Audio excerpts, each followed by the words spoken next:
My background is I'm the CTO and co-founder of a company called Critical Blue, which is based in Scotland. My technical background is I've worked a long time in actually compiler technology and kind of code optimization. So making kind of apps go fast. And actually we've done quite a lot of work in sort of Android operating system, kind of making the underlying platform faster. So kind of via this route, we kind of got involved in looking at the kind of innards of the Android platform.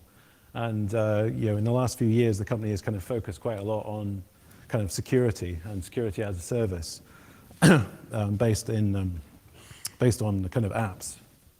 So the idea is that we really help with customers improving their kind of security posture in terms of the kind of communication between the app itself and the back-end API. So if you look what's happened in the kind of in the last few years, there's kind of been this kind of massive transformation that's happened in terms of the use of APIs and their importance to the industry. So generally what you see is that if you see kind of this graph on the right-hand side, there's this kind of been this enormous growth in the number of APIs which are actually used, and they're basically used to kind of perform this communication between organizations and kind of client apps. So there's kind of this growth in kind of mobile first, growth in kind of API first development that is going on, and there's kind of this need to secure it. If you look at the kind of taxonomy of kind of different types of APIs, there are kind of private APIs where basically the API itself isn't published. The actual structure of the API isn't published, and it's only available to the organization itself. And there are kind of partner APIs where essentially the onboarding process is restricted, and it's necessary to go through a kind of stronger process in order to gain access to that API. And then there is these kind of public APIs which are kind of open, and generally all you need is basically to go to a kind of website to sign up for an API key. But kind of with this, there's this kind of increasing concern over the security of APIs. And they're becoming increasingly an attractive target for attacks. So in terms of the kind of security landscape, obviously the underprotected APIs was one of the items that was added in the release candidate, at least for the OWASP top 10. It seems unlikely now, given the controversy around it, that it's going to be in the final top 10. But it kind of indicates that this is actually an area of importance. Of growing importance. And if you kind of look at what Gartner is saying, Gartner obviously work with a lot of companies who kind of are going through the process of digital transformation where they're opening up their kind of data in the back end via APIs. They see this as a kind of important area with respect to kind of security. In fact, they go on to say that through 2019, the majority of mobile security breaches will be exploiting vulnerabilities in this communication of the app with the server. So as a company, we kind of work in this particular area. So a lot of what I'm going to talk about is generic about APIs, but I'm going to talk particularly about mobile apps and the security risks there. If you kind of look what's happened over the last few years in terms of the journey of complexity in the client, this is really what's been happening. On the left-hand side, you have the kind of old school traditional model of a web app, a web backend with business logic and a web backend serving content essentially onto a thin browser, and not much business logic in there, and a kind of more defined kind of attack surface. So that's where we've been, and where we are now is really on the right-hand side, both with kind of mobile apps and also with with kind of single-page applications and richer client applications like Angular and React, where there's a lot more business logic inside the app itself. And the communication is really by APIs. It might be even in rich single-page applications, you're making multiple API calls from JavaScript directly, and especially in mobile apps, your communication with the back end is via these APIs. And in a sense, these APIs now are kind of reaching deeper into the organization in terms of the data they have, and especially the kind of breadth that there is of different APIs. They kind of allow easier reusability and using these APIs in new applications, but they represent a kind of broader attack surface. So this is kind of an example. You might have, for instance, a travel booking app where you have multiple different types of clients talking to multiple different back-end APIs. So it might be that you're talking to the APIs directly, or you may be going through some kind of API management layer, which is kind of proxying the requests. But either way, there's this kind of dependency on this much broader surface of APIs. So you might have a mix of third-party APIs, open APIs. You might have some internal. In this particular example, you might have like weather mapping APIs, hotel, hire car availability, or you may have some internal kind of private APIs in terms of kind of doing user authorization. But really, it's very broad, and the attack surface is very big potentially. So I'm going to kind of talk about some examples of attacks on APIs, things that have gone wrong, try and kind of bring some themes out, and then I'm going to talk about defense. So the first one I'm going to talk about is you all heard of it, the very popular game Pokemon Go. This was kind of launched last summer. This is a kind of mobile game, very large number of downloads. And basically it communicates from the app to the back end in Google over a private API. So it's a kind of interactive mapping game where you can see Pokemon characters moving around in a kind of virtual environment.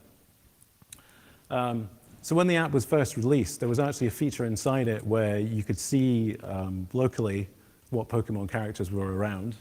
But that feature was actually removed by Niantic, the developer, very soon after release because it was kind of causing too much server load. So when this feature was released, there was a kind of bit of a backlash from the community. And the initial version of the app didn't really have much protection in terms of making sure that only the app itself could make API calls to the back end.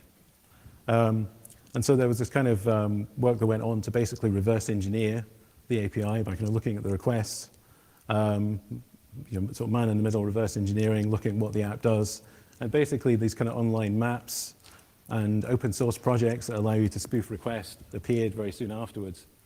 And then there's kind of the next step was that Niantic added various protections into the app itself. There were checksums that the app did for all the requests to try and prove that the request was coming from the app itself. But very quickly, the community broke these and then the maps reappeared. So really the kind of learning here is that even though this was a private API, there's really no such thing as a private API. It's published on the internet. If there is a reason to access it, and the client applications to access it are in the public domain, then it's possible to reverse engineer it. Another very recent attack, which is related to APIs, is the Instagram attack. And so this was related to an API request. So in an older version of the Instagram app, it's possible to go through a password reset function. And that password reset function essentially makes a request with the handle of the particular user, and that API request then returns some additional data, including personal contact information.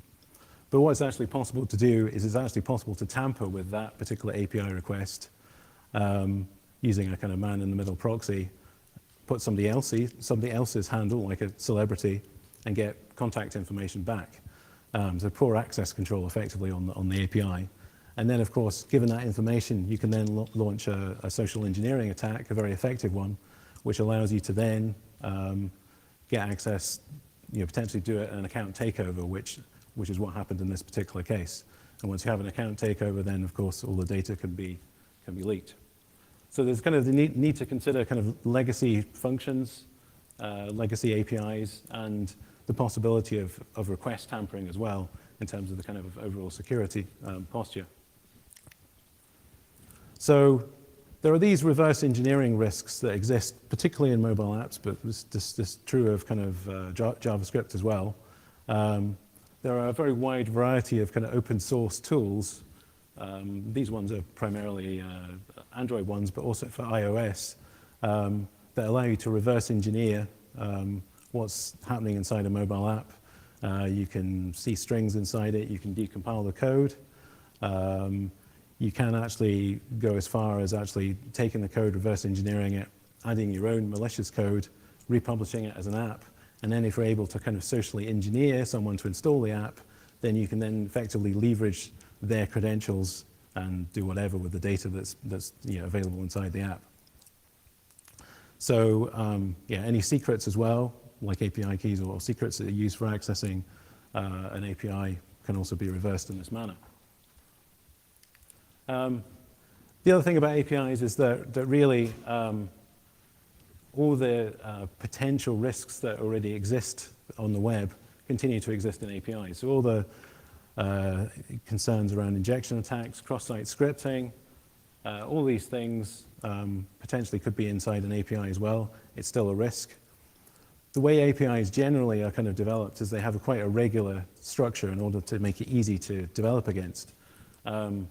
So it's with a little information, it's relatively easy to guess what other endpoints would be, even if they're not documented, and what other functions might be instantiated. There are kind of other types of attacks, like verb tampering, for instance. So you might take a GET request and then turn it into a delete request and see whether that actually deletes the item, which might happen, of course, if there's very poor access control, or you're being given too much access permission with a particular access token. So the vulnerability scanners which exist in the web world are not as mature currently as they are in the API world as well. So really you can't rely on scanning in quite the same way. One of the advantages, though, is that there are more formal ways of kind of specifying an API in terms of using open API standards and Swagger, which allow you to kind of define access control, etc. And if you're using kind of automatic code generation, that means that some of the mistakes that might have occurred from manual implementation are not there. So there are potentially some advantages in defining APIs in this way. So now I'm going to talk about the kind of traditional defenses that exist for securing APIs. I'm going to talk in general terms, and then I'm going to talk particularly about this issue of secrets inside mobile apps and how that can be used to attack a particular API. So these are typical layers of defense. You have a number of different client applications. Mobile apps might have server-to-server API communication. It's very typical as well. You might have single-page applications, all talking, hopefully, over TLS to a back-end, where there are various layers in effect. So these are all at the application layer. So in addition to these application layer defenses, of course, you have all the network defenses as well, like firewalls. So you have authentication and authorization of the user. You have rate limiting in order to limit the damage that can be done by making too many requests.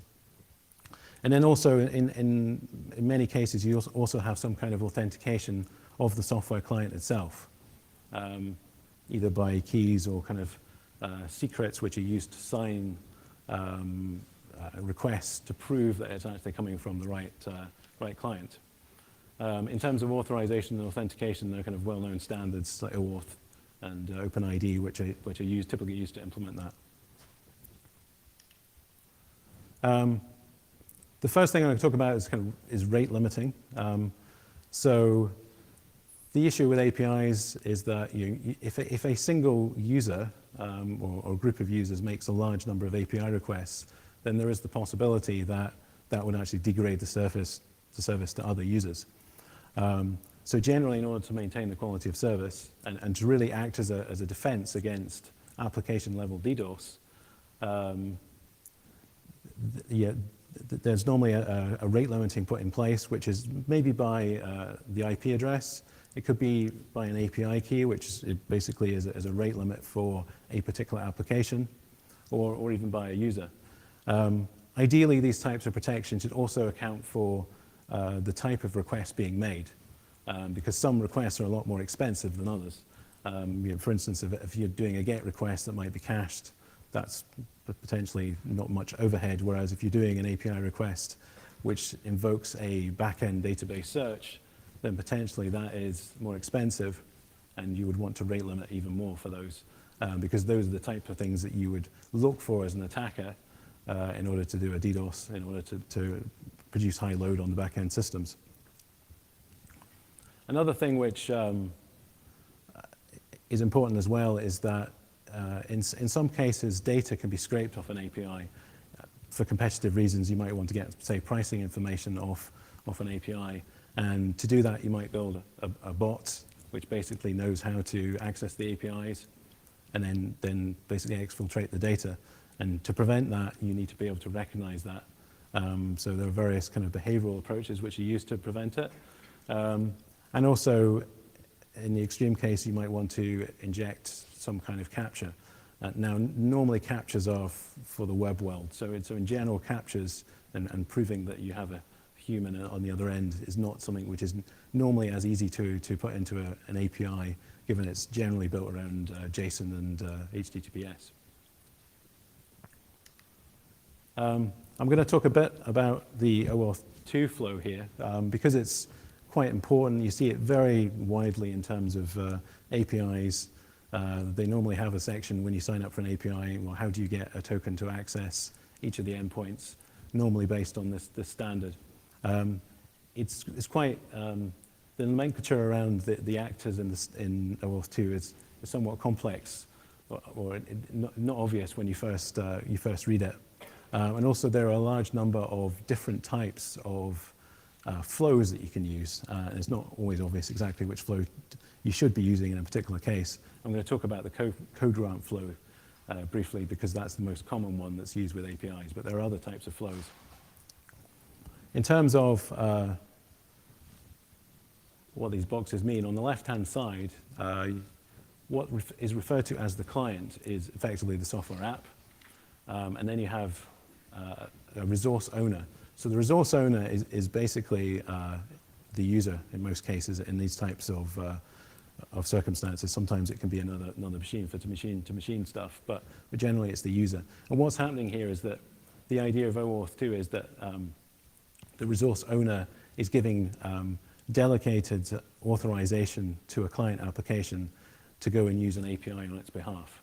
So essentially the client initiates the process, talks to the resource owner. If you have the right credentials, then it's granted from an authorization server, and then an access token is then used to access what's called the resource server. So the resource server is effectively the API. So this is the thing that's got the data behind it you're trying to protect. This is a bit more detail on the code grant flow. This introduces another different agent different box called the user agent. And the idea here is that you want to kind of create the separation between the client software and the mechanism that the user uses to enter their credentials, so the client doesn't directly have access to those credentials. So it's initiated by the client, basically in general bringing up a login screen in the user agent, which is the browser. User submits their credentials. That goes back to an authorization server that has access, obviously, to passwords, is able to validate the credentials. And if they check out, then an authorization code is returned to the user agent, which is then immediately redirected back to the client. And then the client is then able, using its access code it's just got, to request an access token. In some, not all cases, as well as the authorization code, there is also a client secret. So the client secret also proves that this conversion into an access token is actually coming from the correct client software. If that checks out, it validates, then an access token is returned. The access token is then good really for generally a large number of API requests. It's delegated authorization, so it will have certain access permissions associated with it. There may also be a refresh token, which enables a new access token to be obtained sometime later. And really, this kind of creates the experience in apps where you sort of log in once, and then you don't really need to log in again for a long time because an access token and or refresh tokens have been obtained to keep that information, to keep that access for a long period. The key thing about the access token, though, is that thought needs to go into what permissions that a particular access token will give you. And that thought needs to go in at the API level, not at the client application level. It might be that the application only uses a subset of API endpoints, and you need to ensure that the access token isn't going to give you permissions that you didn't expect on other endpoints, because it's possible, of course, that the access token could be stolen. It might be possible to perform some kind of attack on the client device to take the access token and then try use of that access token against other endpoints. So it's important that the consideration goes in at the API level. Consider the API level to be the attack surface, not the client application itself. It's not about what you can do inside the client with that access token, but what you can do on the endpoints.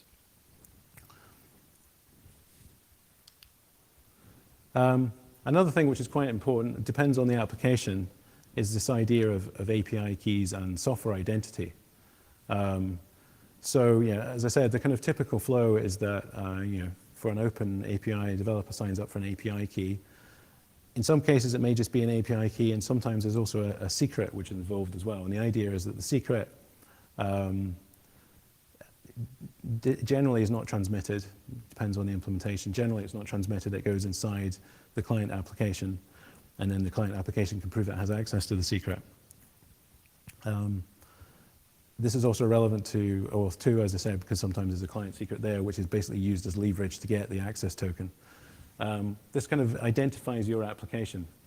Now, there are kind of many cases where people have accidentally checked in their API keys or secrets into source code. So that's really bad practice because it could then get published in some forum. So generally, in sort of server to server, the secret needs to be kept safe. It shouldn't go into the source code. There should be some kind of, in the extreme case, a hardware security module or some kind of mechanism or method to obtain the secret when it's needed through the environment without actually putting it into source code. So you minimize the risk of it being stolen at rest. If you read a lot of the sort of advice in terms of putting secrets into client applications when the client is public, like it's a mobile app or it's a web app, then it essentially says, well, don't put a secret into it because it can be reverse engineered. That's fine and good, but the problem is that if you don't have a secret, then your kind of security is entirely reliant on the user authorization and identity. If it's difficult to onboard into a particular application, then of course that might be sufficient. But there are cases, and we work with a number of customers where this is exactly the case, where the friction of onboarding a new customer is actually quite low, especially in kind of business to consumer type applications. So you really want to have another mechanism to prove that it is only the correct software application which is trying to use an API. In addition to user authentication, but there's a possibility of abuse of the API simply by effectively fake users onboarding into the process. Simple API keys tend to be just, well, passwords, effectively, random strings of characters. It's better to use something like a JWT or JOT token as a mechanism to do this because it has the advantage of being extensible. Essentially, a JOT token allows you to convert metadata into a base 64 string that you can transmit reasonably easily. You can put additional claims in. They can have a lifetime, so they have an expiry time, so you can have good mechanisms to refresh them. And the important thing is they can also be signed as well. So this basically proves that they haven't been tampered with. so you can't tamper with the expiry time or anything like that. So this is a good way of transmitting tokens around in a way which is very extensible. Now, some applications are developed where they essentially talk to a number of different API providers on the back end. And I'm talking particularly about applications which are running on mobile devices. If that's the case, it's better not to have any kind of keys for each of the API providers that you're using built into the client application. It's better to have a single key or a small number of key, ideally one, in the client application, which essentially leverages those additional keys via some kind of proxy mechanism, either an API management system or a proxy, which enables you to, if the client app is able to prove that it is the correct client app, it has the correct user authorization, then it's able to then gain access to the correct API keys or secrets to then make the back-end requests. So the advantage of that is you've kind of, well, the disadvantage, I suppose, you've added another layer of latency, but the advantage is that you don't have to be concerned about the loss of those keys or the reversing of those keys. You can then just worry about the key that you have built inside the client application. In terms of keys, that have been built into apps, there are two kind of attack surfaces you need to worry about. There's the attack surface of it being stolen in some way when it's in transit, and also the attack surface of reverse engineering. So a lot of the attacks I've talked about have allowed information to be extracted via man-in-the-middle attacks. So on a mobile device, there is something called a trust store, which is effectively the set of intermediate certificates that the mobile device actually trusts. And that can be updated by a user. So if an attacker has possession of the app and the mobile device it runs on, then they can essentially push their own self-signed certificate into the trust store, push the same self-signed certificate into a man-in-the-middle proxy, and that causes the mobile app to then trust that intermediate certificate, and then allows all the traffic to be decoded. So this is a risk if there are any kind of secrets or tokens that are being transmitted over this channel that could then be reversed. Well, they can be extracted and then they can be used in some kind of other fake client application.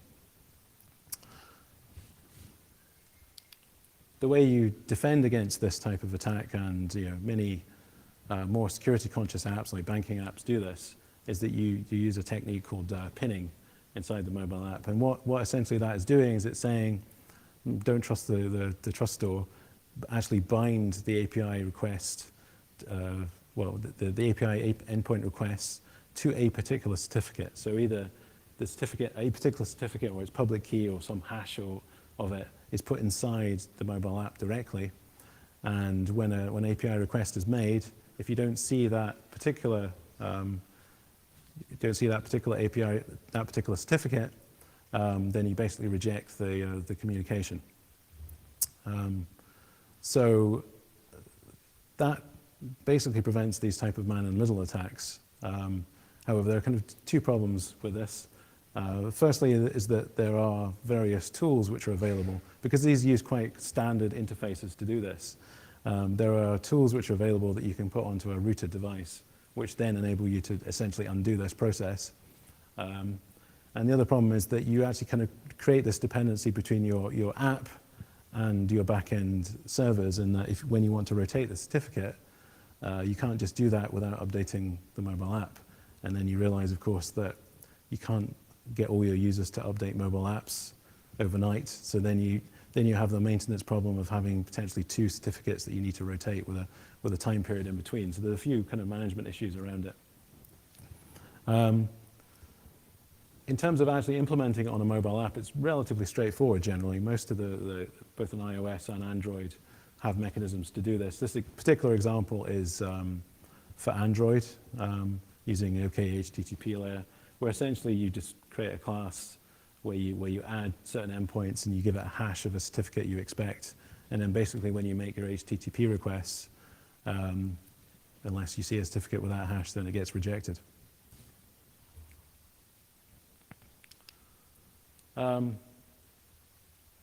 So going beyond that, there are kind of some other ways that you can defend secrets more strongly in apps. I'm going to talk about some kind of general techniques. There are various tools and technologies and vendors in this space.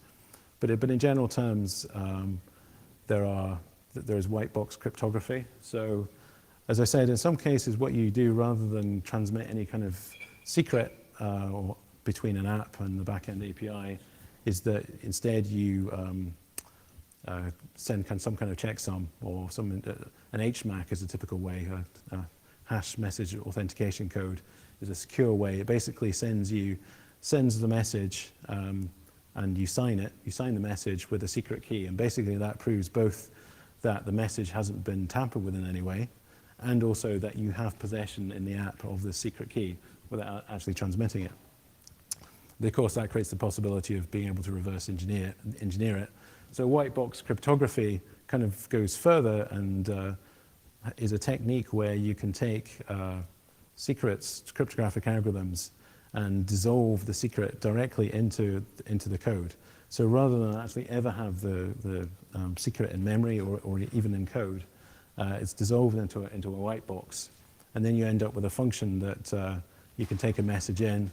It will create a signature of it that includes the secret within the kind of message, the signature, which is the way you would typically use it in this type of application. There are various other uses for white box as well. So it's very strong, very difficult to reverse engineer, although the risk, of course, is that you can take, rather than steal the secret, you can steal the algorithm, and you sort of take the secret out of the mobile application and then use it somewhere else to actually just sign the traffic for you. Another technique is app hardening and app obfuscation. So these are techniques where your code is obfuscating and making it much more difficult to reverse engineer what's going on inside the app, more difficult to understand how APIs might have been implemented. They generally also include some kind of tamper resistance, so any attempt to modify the code that's running in the app will cause it to stop working or defend itself in some way. And these really kind of provide an indirect protection on APIs in that if you're obfuscating keys, secrets, algorithms that are used to access an API, then this is an indirect way of kind of securing them. And then I suppose the most secure way is to use something like Trust Zone. So Trust Zone is a hardware feature in ARM devices which are typically used in mobile devices, which is basically a separate enclave that you can run algorithms in, or you can hold secrets in. And this is secure at the hardware level in the sense that even if you obtain root access on the device, you still can't see what's inside that secure area. You can invoke the code in that area in certain ways to perform the functions you want to perform, but you can't reverse the secrets and you can't see the code. So the difficulty with that really, it's very difficult to extract the information, but also equally because of the same reasons, it's also quite difficult to get the code in there in the first place. So there are some complications around how you provision that code and those secrets inside Trust Zone, which make it difficult to use generally in all apps as a way of protecting your keys. And then there are some other techniques. We do some work in this area, and there are other sort of technologies around this, which are basically what we're kind of remote attestation of apps. And the idea here is that, in addition to your standard user authorization, you kind of recognize that there's also this need to be able to identify the app itself. And rather than rely directly on secrets, what this does is it takes, it basically does an integrity measurement on the app. So basically an app authorization service initiates an integrity measurement on the app, so the code in the app, as a kind of one-time measurement.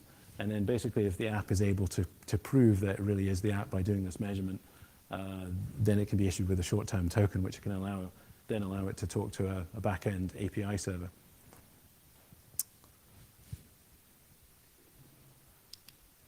Okay, so in summary, really, I mean, APIs have become much more prevalent. They've become the way that services are interacting outside the organization and with microservices inside the organization as well.